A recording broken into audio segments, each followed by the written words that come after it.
Bharat 180 news కి స్వాగతం। Doctor BR Ambedkar Konaseema జిల్లా రాయవరం మండల కేంద్రంలో ఎరుకుల జాతి మూల పురుషుడు అయిన ఏకలవ్యుని జయంతి ఘనంగా నిర్వహించారు। ఈ కార్యక్రమంలో ఉమ్మడి తూర్పు గోదావరి జిల్లా ఎరుకుల సంఘం president Gada Pattabhiramaiah, vice president Singam Srinu, Gada Venkatrao తదితరులు పాల్గొన్నారు।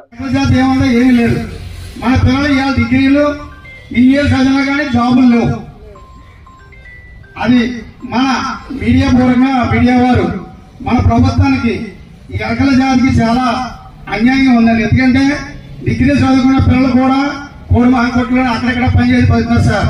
ఎందుకంటే ఆ పిల్లలకి ప్రభుత్వాలు మా విన్నపం ఆలకించి మమ్మల్ని మా పిల్లలని ఇంకా వెనకబడేవాళ్ళు 3 మంది ఉన్నారండి ఎరకల జాతిలో।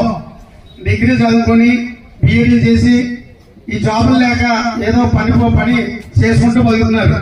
మరి అటువంటి వారికి అందరికీ కూడా ప్రభుత్వాలు ఏదో ఈ పేటల పురుషులని అయ్యని ఉన్నాయి కనుక అవన్నీ విడుదల చేసి వాళ్ళ అభివృద్ధిలో తీసుకొస్తారని నేను మరీ కోరి ప్రార్థిస్తున్నానండి। ఈ ఏకలవ్యుడు జయంతి సందర్భంగా ఈరోజు ఈ ఉత్సవం జరుపుకున్నాం కనుక మేము కొన్ని ప్రభుత్వాన్ని త్వరగా మేము కొన్ని అడుగుతున్నామండి। ప్రభుత్వం ఈరోజు మా ఎరకల జాతికి ఎక్కడ కూడా గిరిజన భవనం కానీ ఒక కమిటీ వాళ్ళు కానీ ఎక్కడా లేదు సార్।